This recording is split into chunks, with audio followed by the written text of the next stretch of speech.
Just in case there are any stragglers out there in the Dbacks fan community, we are giving you all of the reasons why every single one of you should be rooting against the Los Angeles Dodgers, and maybe extends past Dbacks fan bases. Maybe we're giving everyone who isn't a Dodgers fan a reason to hate the Dodgers and root against them. Don't you go anywhere. We're going to do this in 30 seconds.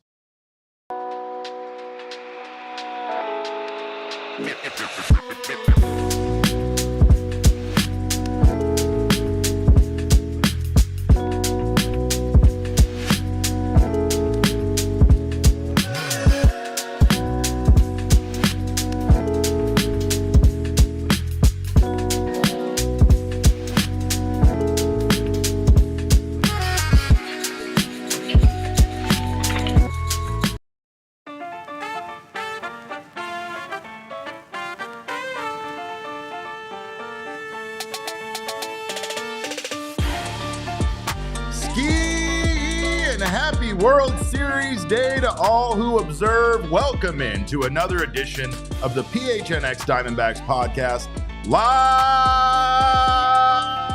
from Studio K, presented by our friends at Circle K. It is I, your mayor of PHNX, occasionally known as Derek Montilla. Got Damon Dog on the ones and twos today. Glad to have you guys here with us. Happy Friday to you all. And more importantly, happy Game 1 of the World Series to you all, at least for those of you that are still watching baseball and still care. And if you do care, we're going to give you all of the reasons why you should be hate watching the Dodgers in this World Series and hoping that everything, all the bad things in the world happen to just that team. But of course, this show is brought to you by our friends at Bet365 and Game Time. Make sure to use that code of PHNX365 when you sign up. Get yourself some bonus bets over there at Bet365, and also use our code of PHNX over at Game Time to save $20 off your first ticket purchase on those already low last-minute ticket deals. By the way, if you're a pro wrestling fan, it is small venue weekend here, small venue mania weekend here. WWE is going to be out at Mullet tonight. There are still tickets available for that, as well as Halloween Havoc in Prescott Valley. And let me tell you, some of those wrestlers are not prepared for either how far the drive is from Tempe to Prescott Valley or how poor the accommodations are up there in that area. But I'm not going to slam a northern Arizona city today because I have plenty of slamming to do. I'm here to slam the Los Angeles Dodgers and seek out any of you D-backs fans that might still have an ethical reason to be rooting for the Dodgers in some sort of way. We're going to snuff that out and make sure by the end of this show, you all have all of the reasons why to hate the Dodgers and root against them here in the World Series. And it's great to have you guys here. Ryan, SkeeYee, to you, Deborah, Michael, thanks for being here, guys. Happy Friday to you all. Of course, we know that the Dodgers starters have already been historically good this postseason. It's sickening how good the Dodgers starting pitching is. They have a 1.40 ERA as a staff in the postseason entering the World Series. Meanwhile, the Blue Jays, as we have said time and time again, they bring the bats, and their bats have been good. Toronto has a deep lineup and a strong home record there with getting the home field advantage. They were 58-29 at home this season, and that could play big if they end up being able to force some more games there, or at least take early advantage here of this Los Angeles Dodgers team. There's obviously a mix of international interests here. Not only do we have international superstars and Shohei and Vladdy Jr., but also, you know, the entire country of Japan's going to be watching. I feel like all of Canada comes together to become a Toronto Blue Jays fans. Could be one of the most watched World Series internationally, maybe ever, maybe in quite some time, but I guess there are some questions here. Biggest question has to be, while the Dodgers starting pitching has been so good that it doesn't leave much of a margin for error there for Toronto Blue Jays, or much of a margin for them to not get to those starters and get them out of the game quickly. The Dodgers bullpen, once again, still continues to be their biggest weakness. They will be without Alex Vesia, it appears. Lefty reliever Alex Vesia's status for the World Series is uncertain right now due to they're calling it, quote, a deeply personal family matter from a Dodgers statement on Thursday. So as much as we hate the Dodgers, we don't want to see anything terrible like that happening. So hope it's not too awful, or, hope Alex does not miss too much time here in the World Series. That's, a big a big catastrophe for any athlete. However, sometimes issues in life do take precedent. But again, a lot of questions here in this series, and those can start tonight in Game 1, especially if the Blue Jays can force the Dodgers to use that bullpen early, and steal some games here early on. It's kind of weird because it feels like Toronto is such an underdog in this, but I don't really feel like they really are. Like betting odds wise, looking at a lot of the predictions, the Dodgers seem to very much be the underdogs in this situation, but the Blue Jays look to be. But I don't know, man. You look at some of the things that the rosters have right now, and you look at what the Toronto Blue Jays have been doing this postseason. I feel like once again they are, if any team, one of the best teams that has a chance at preventing the Dodgers from winning their second consecutive World Series. And that's what we want the most. For the Dodgers, if their starters continue to dominate, this could be a short series. It's that easy.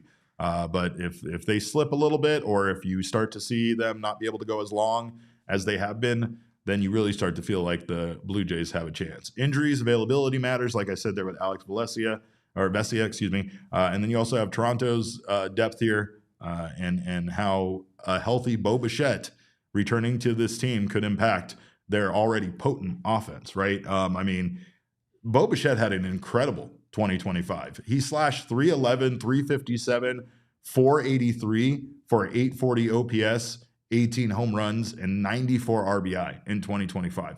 It's quite frankly amazing that this Blue Jays, starting lineup was able to be as highly powered offensively as they have been this postseason without him. Right. So the fact that Vladdy and George Springer have done such a good job, they did not miss his 3.4 B WAR that he had this regular season. But he is back now and could have an immediate impact. He could very much improve this offense and add another powerful weapon to the Jays' already formidable lineup. Right. And again, they also have home field advantage. Toronto hasn't been here in decades. The crowd, the momentum, that could all energize them. Like, there is something to be said. We've attacked Dodgers fans consistently throughout the year, but there is one thing that you could say is that perhaps with all of the success and everything that they've been given, all of the great times they've had, I can't imagine Dodgers fans having the same energy as Blue Jays fans. They might even be complacent by this point at seeing their team be in the World Series and win championships and be as good as they are. I really do think that the Toronto fans are going to be have a big impact. They're willing to do anything. We already discussed what that one man wore on his shirt, which I'm sure we still can't show on this show, but you know what he wore in retaliation to plugging up the big dumper. I guess that's the best way I could say it. That's the best way I could say it. These fans are willing to humiliate themselves in order to get a point across, and I am here for it. That is a level of fandom that I think we should try to attain for sure. But again, the Dodgers are heavily favored here. Most experts are leaning towards picking the Dodgers to win. I think the ESPN did a poll, and 36 of 56 votes in that panel expected the Dodgers to win. And again, it's about length, right? The longer that this series goes, for some reason, I feel like it gives the Toronto Blue Jays more of a chance. I think that means that they're able to get and stretch that Dodgers bullpen. The Dodgers do have, some solutions there. Obviously, we talked about Sasaki and how good he's been this postseason, but it doesn't feel like they still have very much depth there. And the loss of Vesia means that they could potentially even be without him, and that could leave them even with less depth, right? So this all comes down to tonight and what Toronto can do in Game 1. If Toronto can go out there and steal Game 1, I feel like that changes the outlook of this series dramatically, despite the fact that, Toronto has home field advantage, right? And again, Toronto's just got a nice mix. They've got a nice mix, and I think that they're going to give at least the Dodgers starting pitchers more of a struggle than they had against the Brewers. I think the Brewers had less hits in the CS and championship series than George Springer did. I think George Springer had more hits by himself than the Brewers did. So I think that they'll do a good job there. That's wild. That's a wild stat. It's a wild stat, right? Like, George Springer has been incredibly good, and so has Vladdy Jr., right? So it's like you can't take anything away from how those guys have led the way, but it was more about the Brewers' ineptitude, right? Like the Brewers were a potent offensive team themselves. They were pretty much a pretty powerful offensive juggernaut, not only throughout the season, but there in that first round against the Cubs, and the Dodgers snuffed that out immediately. So there is something to be said once again about how dominant starting pitching will win you championships, and there is a good chance that might happen for the Dodgers here once again. For sure, Derek. I think that the point that you made about just kind of the series extending and the longer it goes, the better chance the Blue Jays have, I agree with that. Yeah. I feel like if anyone's going to sweep, it's going to be the Dodgers, right? And if there's going to be a gentleman's sweep, it's likely going to be the Dodgers. But if it goes 6-7 games, now the pendulum starts feeling like it's a lot more even. Like the Blue Jays have a pretty good shot because anyone could win a game 7 at the end of the day when in a one-off scenario. For sure. So I think getting a game here early for the Blue Jays, just to ensure that this thing keeps getting extended out, is going to be massive. Well, and I mean, again, the home field advantage could play huge there for the Blue Jays, and I think that's one reason why they have a chance. I still don't love their chances starting pitching wise, but No. In game one, especially in game one, right? In game one, you have quite the matchup going tonight. You have Blake Snell, 3-0, 0.86 ERA in the postseason, 28 strikeouts, going up against Trey Yesavage, rookie. Made his debut on September 15th, Damon, for the Toronto Blue Jays. And now here he is pitching in game one of the World Series. I know he's not Mizorowski, but that was like the starting pitcher that gave the Dodgers seemingly like the most difficulty so far in this postseason is the rookie. So maybe they can catch him off guard a little bit. Less tape, less ability to scout them and see what their tendencies are. So who knows? Who knows? Trey had himself, I think, the only person I feel like had an equivalent year is what we've talked about with Philip Abner for the Diamondbacks, right? Started his minor league season in 2025 in low A, promoted to high A Vancouver Canadians in May, promoted to double A New Hampshire, promoted to triple A Buffalo, and then on September 15th, he's out there making his major league debut for the Toronto Blue Jays. And again, now here he is pitching in game one of the World Series. Don't tell me baseball isn't the best. Baseball is the absolute best, right? I mean, and again, it's another reason why this Toronto Blue Jays team is a team like you feel you can get behind. Like it's already terrible for us in the National League West, right? It's already terrible. It's already just an uphill battle. It causes you anxiety. It's hard to have a positive outlook being in this division with the Los Angeles Dodgers. I don't know if them winning or losing is better for the Diamondbacks. I sincerely don't, because perhaps they get to a point where they've won so much that they stop caring about winning, right? Like, we've got plenty. We'll let some of these other guys get in on it. I don't feel that's the case. I almost feel like this is, again, all of our faults because we all picked on them so much for their 2020 Mickey Mouse ring, right? That I feel like the Dodgers are like, we're going to put together a team that's so good that none of you are ever going to win the World Series ever again. And that's what it feels like. That's where it feels like we're at. I'll tell you what, they won't get tired of winning, because when have you ever heard of a billionaire getting tired of money, Derek? Nah, that doesn't happen. Like, these people are greedy. They want more. They're going to try to sign every Japanese superstar that ever walks out of the JPL. It's like me getting tired of marijuana, Damon. It doesn't happen. It doesn't happen. Fair. You're right. It's a miserable She's never done you wrong, Derek. Well, no. She's never let me down in the way Arizona sports has, that's for sure. But what I will say is that we covered yesterday, a way that the Diamondbacks can build towards something similar to what the Mariners have. And again, the Diamondbacks do have, I feel like, the pieces to build around and the ability to potentially, make those moves and improve this team for the future. But 2026 looks bleak, and it might be even more bleak without one of the Arizona Diamondbacks top executives as part of this team. We're going to talk about that in a little bit as well. But before we do that, we are going to give you, if you already didn't have enough reasons to hate the Los Angeles Dodgers and be rooting against them, we're going to be giving you all of the reasons why tonight and for the next week we should all unify as baseball fans together to root against Los Angeles Dodgers and root for the Toronto Blue Jays to win the World Series. We're going to do that on the other side of this break. Don't you go anywhere. You're watching the PHNX Diamondbacks show. Well, Damon, do you know what time it is? I'm guessing it's game time. It is game time. It's always game time over at Game Time, and that's because that's the best place for you to buy sports tickets, especially last minute. Like I said, we got wrestling in town. Some people might not have known that. Best place for you to get those last minute ticket deals over at Game Time. And of course, you use our code PHNX, you get $20 off those already low ticket prices. Priority fees are always included, so that way when you look at what your total is going to be, there are no surprises at checkout. Plus, they have zone deals where you can pick the area of the arena where you want to sit. They will find you the best deal, and you will save even more by not being a nitpicky person and just allowing Game Time to fill in the rows and get you in there for even cheaper. Game Time does have the lowest ticket price guarantee, or they will credit you 110% of the difference.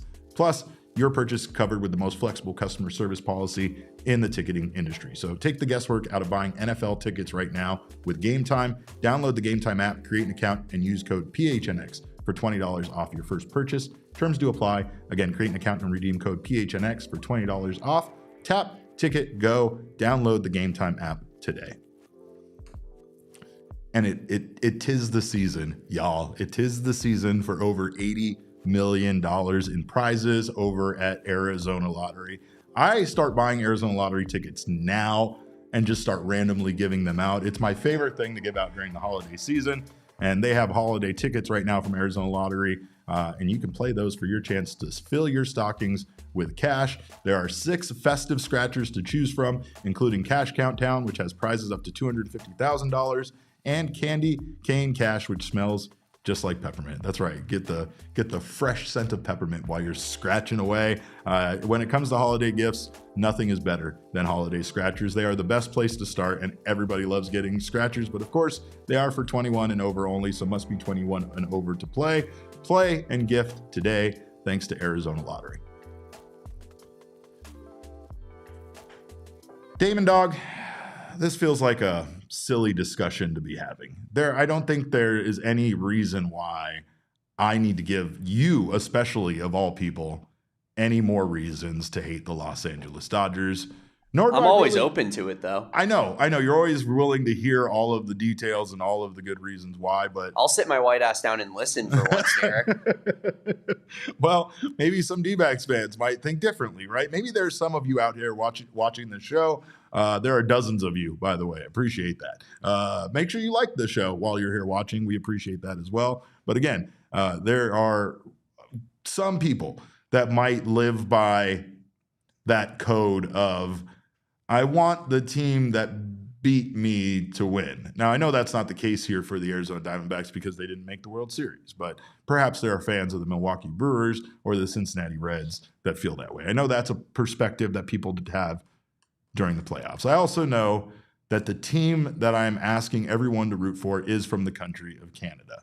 And while I love our Canadian brothers and sisters, there may be some people that want to keep baseball in America, right? They might feel like my thing of saying rooting for the Toronto Blue Jays is the most American thing you can do is a joke, or it's not true. It is in fact. Rooting for the Toronto Blue Jays is in fact the most American thing you can do. Now, I will say this, for all intents and purposes, I understand why some people might feel like the Blue Jays are the more hateable team. First of all, Damon, they are filled with Nepo babies, right? A bunch of Nepo babies over there. You got these sons of Vladimir Guerrero Jr., or Vladimir Guerrero, and then Jr., you got Bo Bichette over there, Dante Bichette's kid, and even Dalton Varsho's dad played Major League Baseball. None of these guys won a World Series, by the way. I don't know why that's important to just point out, but this might be their children's chance at redeeming them. That might make them even more lovable. I don't know. But you also have George the Cheater Springer over there, right? Who terrorized this Dodgers team back in 2017, played a crucial role, winning the MVP in that World Series after hitting .379 with 5 home runs and an OPS of 1.471. That was clean baseball. That was clean baseball. That was good, clean fun that the Astros were having out there against the Dodgers. For sure. He also hit the game-winning 3-run homer in Game 7, and Dodgers fans, I'm sure, remember that. So there's other reasons, too, by the way. Even some Canadians don't like Toronto. Apparently most Canadians don't. If you don't live in Toronto as a Canadian, you most likely don't actually like Toronto. Maybe you're not hateful against their citizens, but most other Canadians don't have truly nice things to say about Toronto. They will root for the Blue Jays, though, in this case, because the Blue Jays do become Canada's team. I was about to say, I feel like I have been thinking about that. Like, when you only have one team, it feels like that they would kind of root for that team, no? If any of them care about baseball. Like, they're kind of all going to get in on that, unless they're maybe Mariners fans in Vancouver. I feel like that would be the only, and that probably hurt extra bad. That's just, that's a fresh wound. That's a fresh wound for them. Can you imagine being a Canadian in Vancouver rooting for the Mariners? That's your team, and then you hate the Blue Jays more than anything because that's what everybody else's team is, and man, disaster. Devin makes a good point. Toronto might be Canada's LA. More like New York, but yeah. Sure. Also, I don't love their take on bacon.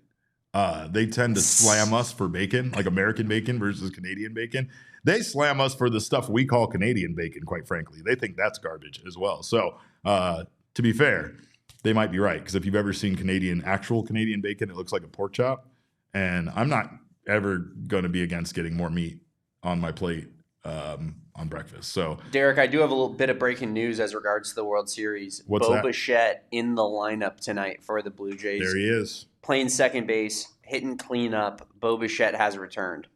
/311, 357, 483 with an 840 OPS. That's a dangerous man to have back in the lineup. So, but okay, I've given you all the reasons, obviously, that you might be against Toronto. And though I don't think that any of them are valid reasons, I've been unjustly called a Nepo baby, even though my dad did nothing to get me anywhere. And he did he did father me. Like he was a good dad. I'm just saying he wasn't.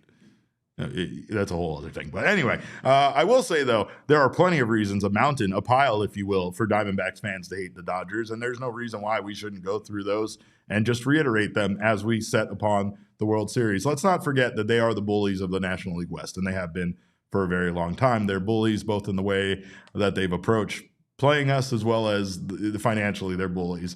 They've made it nearly impossible for teams like the Diamondbacks to break through consistently, no matter how good of a team we put together, and their constant presence atop the standings has made them the ultimate divisional villain. Like, I don't know of another team that bullies the rest of their division the way the Los Angeles Dodgers do the National League West. You could say that, the NL East, the NL West, the NL East, the AL East, some of those, they have all this. No team is as dominant over the rest of their division as the Dodgers are, both literally in how much they've won and how much they spend and the talent that they're able to bring in. It's like Torrey said, and that we've played time and time again. I'm so tired of seeing the best players in baseball come to this division. And again, the real thing that still sticks out in everybody's mind is the 2017 the 2013 pool party, right? Not 2017, 2013 pool party, when the Dodgers did clinch the division, and I was there, and they jumped in our pool, right? I will give I give the Dodgers this year at least credit for not being the same scumbags that were part of this team in the past that would do that, right? But that's a whole other thing. Never forgive them for jumping in our pool. Never forgive them. Let's probably, we should probably compile a list of some of the most disrespectful moves like that one team pulled on another in sports history. That would have to be a top 10, I feel like.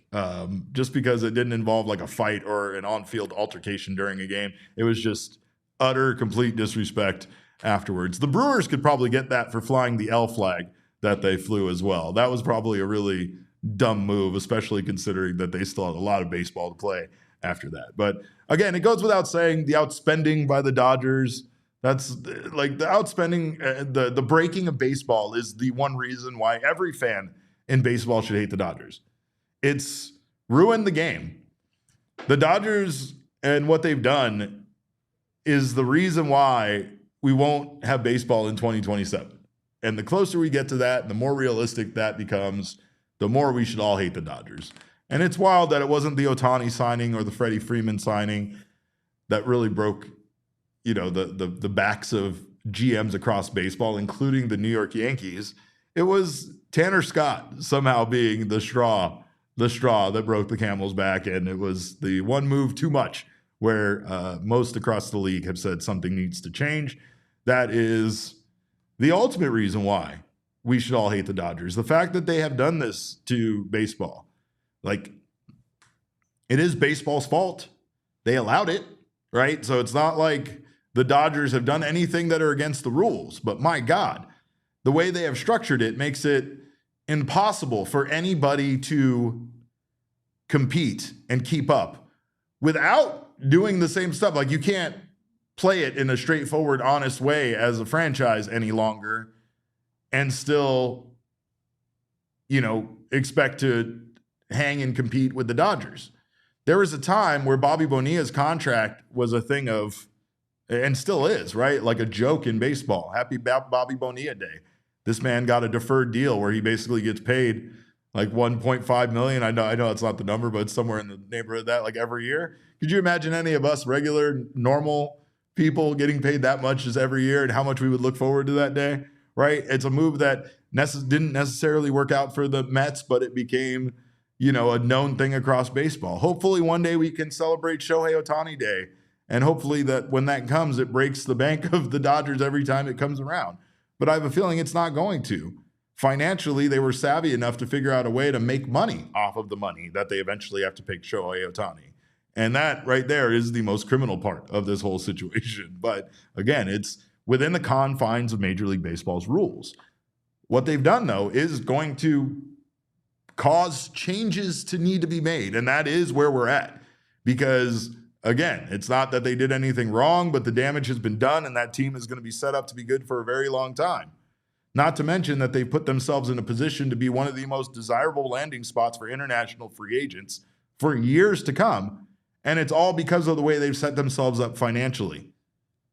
And I mean, again, what was the old owner, Frank McCord or whoever the old owner, like that Dodgers franchise for years was a disaster, right? And it all had to do it was the best. It all had to do with who was in charge, right? Yeah, so it just goes to show how important executives, general managers, people running teams properly are compared to someone that was wrapped up in a messy divorce trial and had a lot of other personal things going on, right? But I don't know, man. I mean, there are a lot of messy things. You could hate the Dodgers for the Trevor Bauer era and how they handled that.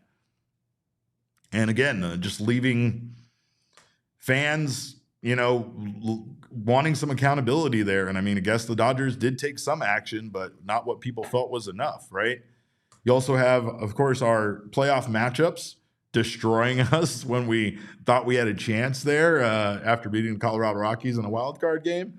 That 2017 NLDS sweep was embarrassing. It doesn't hurt for the right kind of reasons. It hurts because it once again just showed how outclassed we were at the time. But the Diamondbacks got themselves back to a place where they got their revenge in 2023. And again, that revenge, just like the poking fun at the Dodgers for their Mickey Mouse ring in 2020, feels like the reasons why this organization was like, we're never letting any of you win another championship as long as we're alive, right?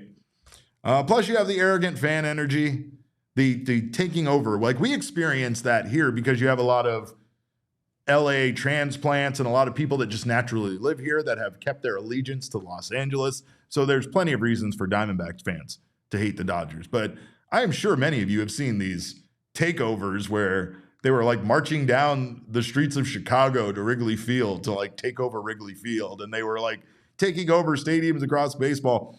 It's quite frankly loser energy from a fan base that has won entirely too much. And I don't understand it. I guess from their perspective, it's fun to find your people and unite together. We do takeovers, we do fun things, right?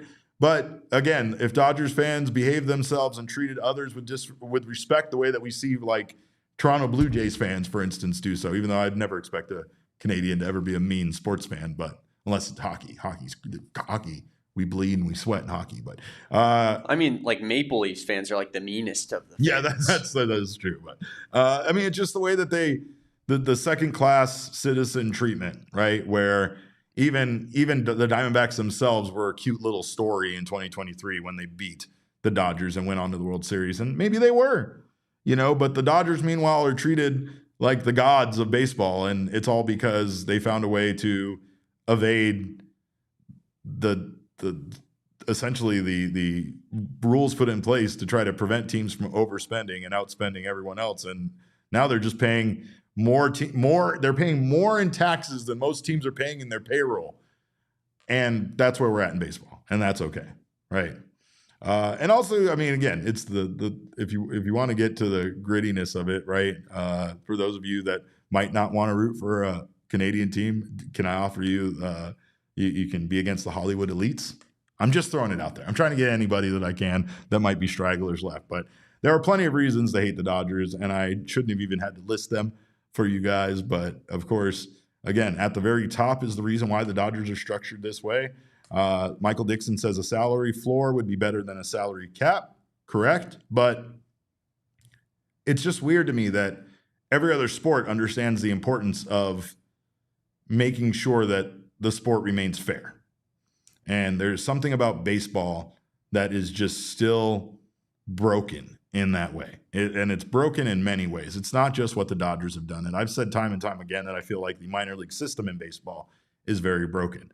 They've made steps to fix it. They provided housing to minor leaguers. They've done other things that have helped correct what they've done. But at the same time, it still feels like baseball has a lot of things to fix. And I don't know, man. I mean, I don't know if a salary cap is the answer, but it definitely feels like something needs to be done in order to, make baseball have some parity here, have some sort of sense of equal and fair across baseball. I will say, though, that many teams do not spend the amount of money that they should.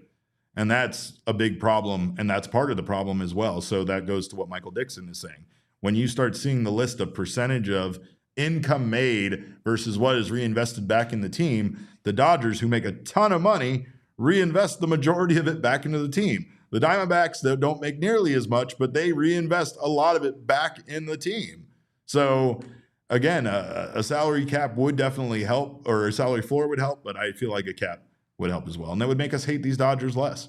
You can't sometimes hate like somebody for their hustle and having it go in their favor, right? This is, speaking as someone on YouTube, I shouldn't start throwing stones at other YouTubers, but this is like when you see the YouTuber that does nothing but stream have the 4 cars in his driveway and the mansion, right? Doesn't seem fair, but at the same time, hey, it's that found a way to make it work for them, and they're living that life, right? So the Dodgers definitely found a way overall to make the system work in their favor, and they've done nothing to circumvent the rules in any way other than, making so much money that they don't really mind how much they're being taxed. And that money goes back into baseball and is supposed to be redistributed to help make baseball more fair. That doesn't seem to be working, though. So anyway, open the books. Let's see how much money everybody's making. Let's figure it out. And then we'll talk about a salary cap or a salary floor being needed or not needed.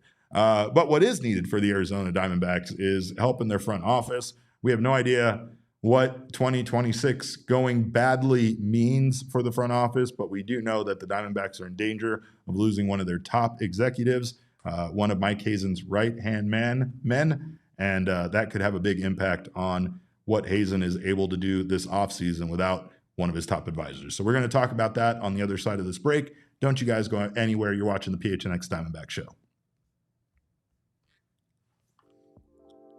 Well, it is the weekend, and it is a great time to stop by Zen Leaf dispensaries and get yourself ready for a long, fun weekend. I don't know if it's long. For me, I have a lot of stuff going on, but of course that means I have to stock up and make sure I am ready to go for all the fun I'll be having. Of course, Zen Leaf is your go-to spot for cannabis, whether you're looking for flower, vapes, edibles, it doesn't matter. They got you covered. If you're looking for concentrates, they have some of the best you can find. And of course, it's all from brands you trust. They have locations all across the valley, including Chandler, Gilbert, and North Phoenix. And it's easy to swing by before kickoff or order online for express pickup, which always makes me feel like that's like big brain activity. When I get to walk in, grab my bag, and walk right out, it's a great feeling. So make sure you check out Zen Leaf near you right now for a limited time. You can use promo code ZENPHNX for 50% off. That's right. You get 50% off your first purchase just for listening. You can only use it once, so make sure to stock up with this amazing discount. And whether you've been around the block or you're looking for help, the ZenLeaf crew will make sure you leave with exactly what fits your needs. And of course, next time you're pre-gaming or post-gaming, it doesn't matter. Check out their website, linked in our description, and visit any one of their 8 Valley locations. And don't forget, for a limited time, use that promo code of ZenPHNX to get you 50% off a one-time purchase. ZenLeaf, great weed, great service every time. And of course, everyone needs a checking account. Got to get that to stop by ZenLeaf dispensaries, of course. So make sure, of course, if you need a checking account, you check out Mountain America Credit Union. Everyone needs a checking account, so make sure you get one with built-in benefits. The My Style checking account fits your lifestyle, and that's because it is an account with built-in benefits. Get a checking account that gives back to you. My Style checking account has perks just for you, including restaurant deals, mobile phone protection, telehealth access, and identity protection. They can get you discounts on loan rates. They can get you offers on travel, offers on events, and so much more. So make My Style for your lifestyle at Mountain America Credit Union. Visit macu.com/mystyle to apply. Insured by NCUAA, membership required based on eligibility. Some benefits require no cost registration activation. Terms, conditions, and exclusions to apply. Well, we know that the Colorado Rockies are a mess. We know that they are looking not only for a new general manager, but they are also looking for a new manager for their baseball team. And per a report from The Athletic, Arizona Diamondbacks Senior Vice President and Assistant General Manager Amiel Sawdaye has been identified as a finalist for the Rockies general manager opening.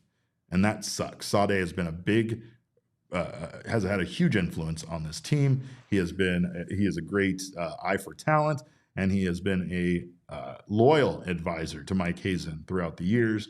Meanwhile, the Rockies parted ways with their general manager, Bill Schmidt, at the end of 2025 season, which saw the Rockies go 43-119, which is the second worst National League and third worst overall record in the modern era of baseball.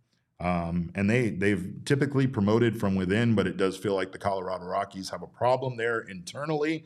We have talked to people. We have talked to our guy, Christian Sides from DNVR Rockies, and he has filled us in at how big of a mess this team is and this organization is internally, and that seems to be where all of the problems really are at this point.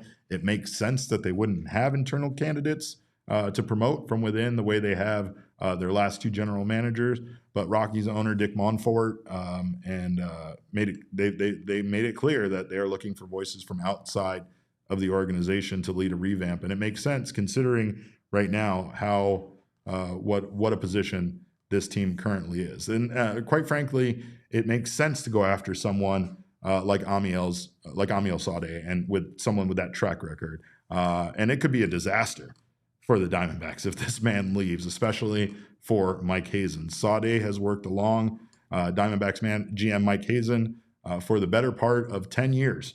He began his career in Boston with the Red Sox alongside of Mike Hazen, where he was eventually promoted to director of amateur scouting.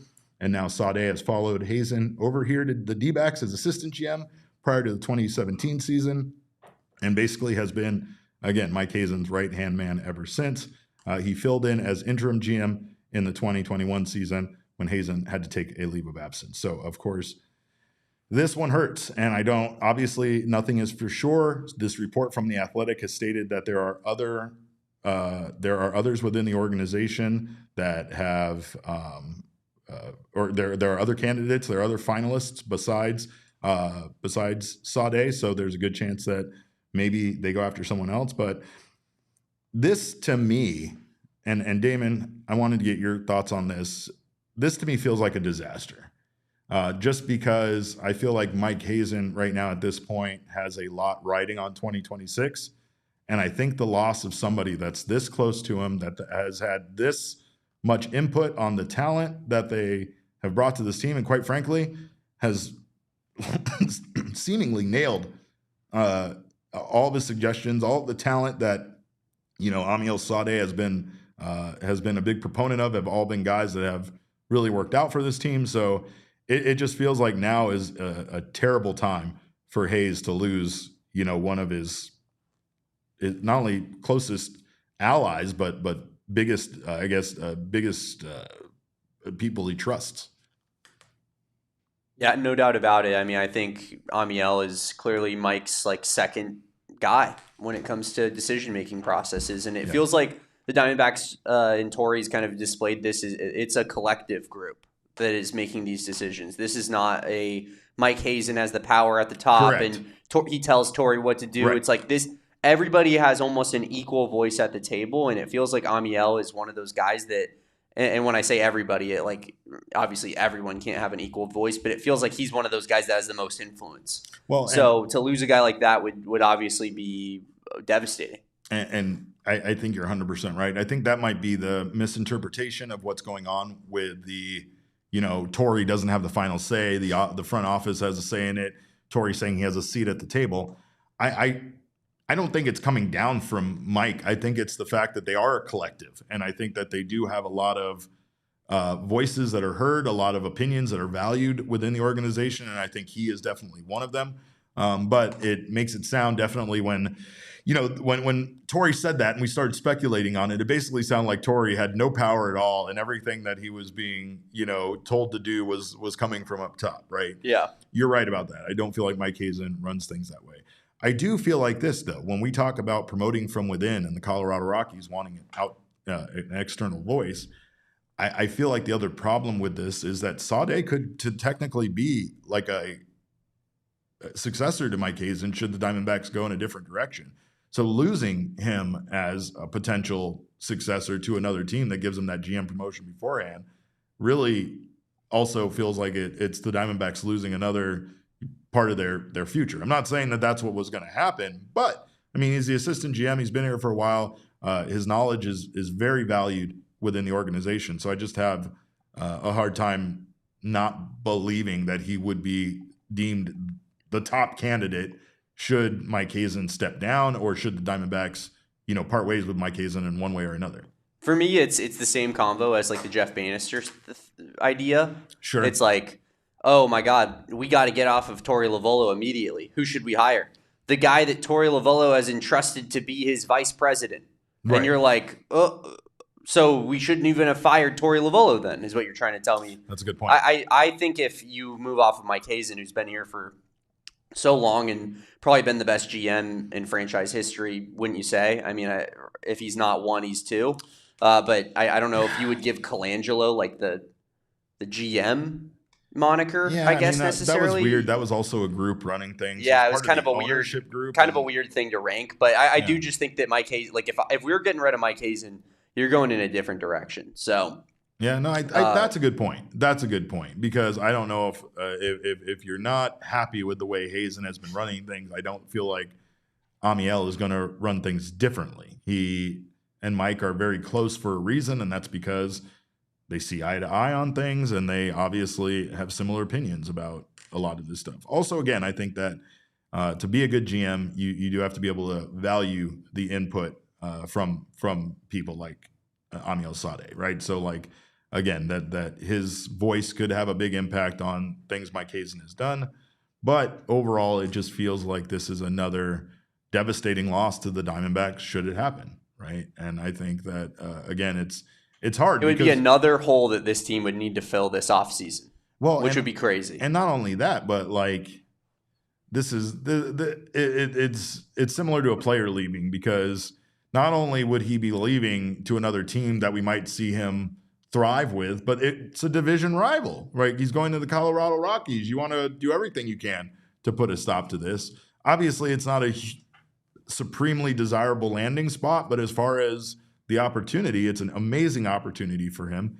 And as much as I hate to talk about not wanting to lose him, I do understand wanting to support him and the organization wanting to support him and going out and trying for it. And if he does get that job, being happy for him that he was able to, I guess, make that huge step up in his career. But it would be a huge loss for the Diamondbacks. Meanwhile, I believe Amiel runs our drafts primarily, correct. Doesn't he? Like that is his like almost designated role as being like the guy who does the college, runs the college and international and high school scouting in a sort of way. He's a big reason why the Diamondbacks have been able to find the players that they have in the draft so far. And again, he's, I don't want to give him full credit, but I've heard him be given credit for, Corbin Carroll being here and being a big, a big proponent behind extending him. I think everybody probably felt that way once Corbin Carroll was part of this organization. So I don't think that's, or once we started seeing him play baseball. But again, it could be a huge loss for this team. So we'll be keeping an eye on that. Meanwhile, Torey Lovullo won a golf tournament. I say that jokingly for the Torey Lovullo haters, Damon, in the chat, of course. But the Arizona Diamondbacks manager was the winner of the 2025 Fiesta Sports Foundation Par 3 Challenge this week. And that victory is a little bit bigger. Let's go. That's my manager. That's my manager right there. It does go a little bit bigger, though, than just winning a golf tournament, because this was in honor of his lifelong friend, Dean Singer, who has been battling stage 4 cancer for 3.5 years. And that was after a routine visit found a 6-pound tumor on his kidney. I can only imagine. I don't take good care of myself, Damon, and I feel like one of the reasons why a lot of people don't is because we have this fear that one day we're going to go to our doctor and be told something like this. And this is something awful to go through. He's gone through chemotherapy. He's gone through treatment. And Torey has been at his side the entire time. Torey and Dean have been friends since first grade. And they came together to start a foundation called the No One Fights Alone, which is a nonprofit to benefit the UCLA Johnson Cancer Center Foundation. So great cause. And of course, Torey's win, as much as it's a little bit of a bragging rights for him, has a much bigger impact here. So the prize money, the charity money from that event will go to their No One Fights Alone charity. So again, shout out Torey. Torey's also clean shaven. I saw that. That was a little shocking to see. Yeah. He shaved like 10 years off. He looks like a much younger Torey Lovullo. Yeah. Definitely. Less wise, too. Yeah, less wise, but also ready to say the F word quite a lot more. So that I'm here for. But I will probably be saying the F word a lot tonight because I'm going to be out there at Mullet Arena watching pro wrestling, and it's just what I do. But we're also going to be out at Mullet Arena having a great time for our PHNX Mullet Takeover. We are taking over Mullet Arena, and we are sitting in section 107 for Sun Devils versus the Tigers. It's the Colorado College Tigers. This is happening on Friday, November 7th. You can join Leah Merrill and the PHNX hockey crew as ASU takes on those Tigers. Again, that package includes a pregame meetup to be determined with food and drink in Tempe. There's also game tickets in section 107. And then, of course, the Immaculate Hangs. The Immaculate Hangs with your favorite Valley hockey crew. So make sure that sounds like an electric time, Derek. I mean, I listen, I'm not the biggest hockey guy in the world. I'm absolutely not the biggest ASU guy in the world, but I do think it's funny when ASU people come and try to talk mess to me about ASU hockey. It's listen, dude, you're talking to probably the guy who cares the least in the entire world. We do not have a hockey team. We're not competing. It's like, you guys do your thing. That seems like so much fun. If you like hockey, if you live in the Valley, head on over to Mullet, go watch a game and take in some puck, man. Hockey is like an electric live sport. It really is. I miss it. I need more of it in my life, and it's a good chance to go see some great hockey being played. When the Yotes are back, I'm back. That's what I say. Yeah? All right. Well, we got to get those Yotes back first. Thank God for Shane Doan and Andrea Doan for being our pack leaders there and trying to bring those hockey team back here. I don't know if it's going to happen, Damon, but everything is progressing towards expansion, right? We got baseball expanding. Portland and Salt Lake City are fighting over a team, I think, or something weird's going on. Go Portland. Yeah. Never been a bigger Portland fan in my entire life. Portland Pickles. Yep, that's right. Well, speaking of minor league baseball, it's time, Damon. It's time for us to once again be fall guys. And of course, that means I have to put on the costume, right? That's part of this whole gig. I think so. All right. Well, let's do that. Let's get this bad boy on. Of course, let's be fall guys. Of course, Arizona Fall League Baseball has been a whole heck of a lot of fun.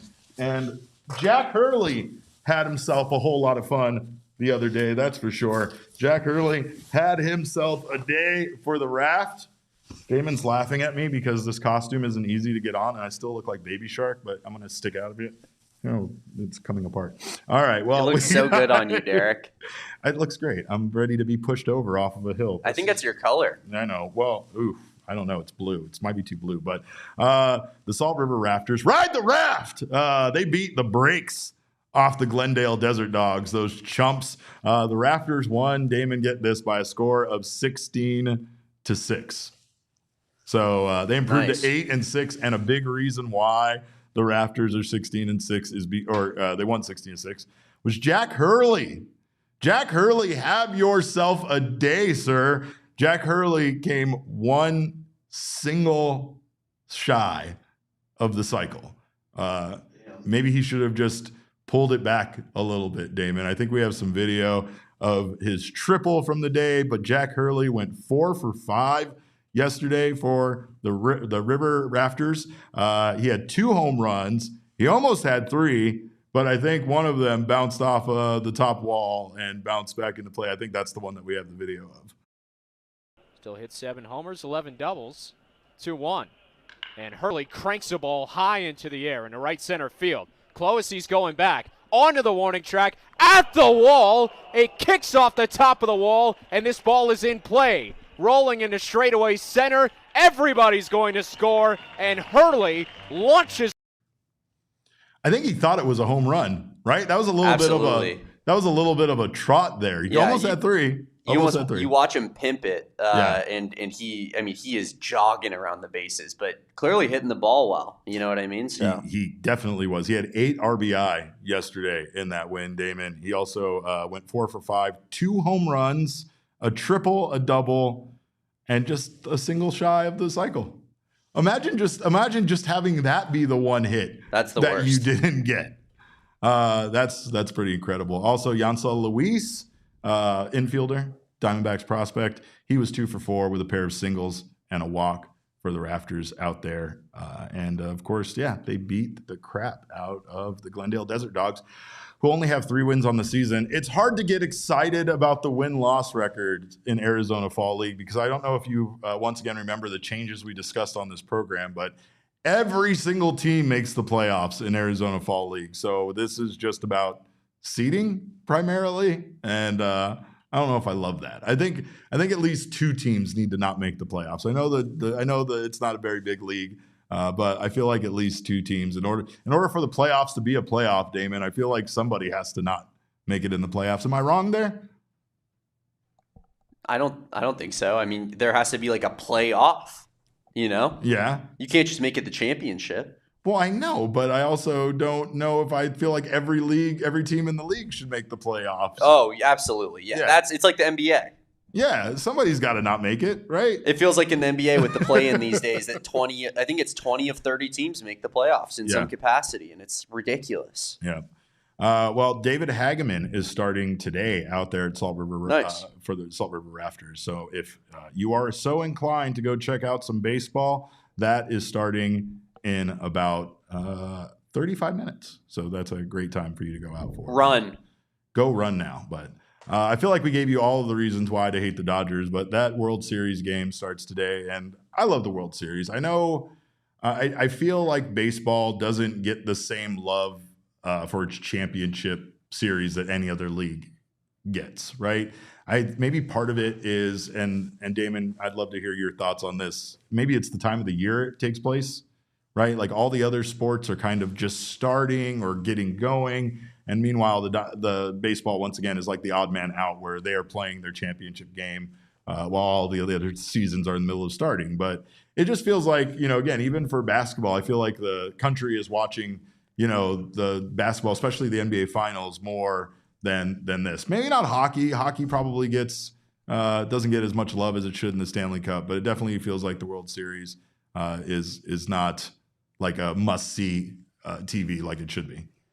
Yeah, I mean, I think it definitely has something to do with the time of year. The other 3 major sports just all started up literally last week. Right. And again, the NFL has been going for a little bit longer, but the NFL is always king. A regular season NFL game draws better than a World Series MLB game.